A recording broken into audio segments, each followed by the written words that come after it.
এইটো আজি মানে আমাৰ Karbi Anglong district police organize কৰিছে কলেবৰেশ্যন। আমাৰ 4টা মটৰচাইকেল ক্লাব আছে, য'ত জাম্বিলি আছে, বুলছ অফ আছাম, তাৰপিছত আমাৰ ওজাৰু আৰু ষ্টেট এনফিল্ডাৰ্ছ। সেইটো আজি ৰাইড যোনটো উদ্দেশ্য হৈছে সেইটো হৈছে আমাৰ ড্ৰাগছৰ এগেইনষ্টত সেই ন' টু ড্ৰাগছ। 25 তাৰিখৰ যোনটো মানে অল ইণ্ডিয়াত মানে যোনটো এণ্টি ড্ৰাগছ ড্ৰাইভ সেইটো আজি আমাৰ কাৰ্বি আংলং ডিষ্ট্ৰিক্ট পুলিচে এটা অৰ্গেনাইজ কৰিছে।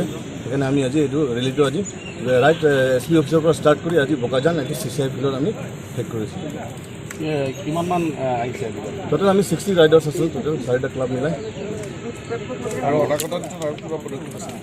গতিকে বৰ্তমানলৈকেতো সেইটোৱে আছে, আৰু তাৰ লগত ড্ৰাগছৰ আৰু এগেইনষ্টত আৰু ৰেলীৰ পাছত আৰু আমাৰ ৰোড ছেফটিও আজি আমি এইটো প্ৰমোশ্যন। নৱপ্ৰজন্মক কি ক'ব বিচাৰিব আপোনালোকে এই ৰেলী?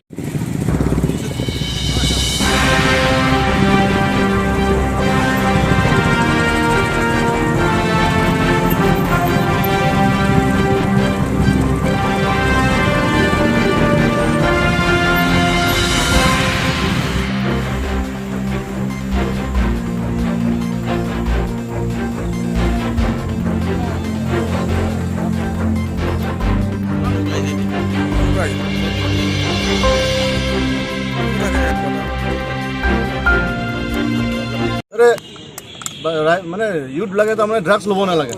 যোনটো ড্ৰাগছ হয় সেইটো মানে মানুহৰ লাইফটো ধ্বংসহে কৰে।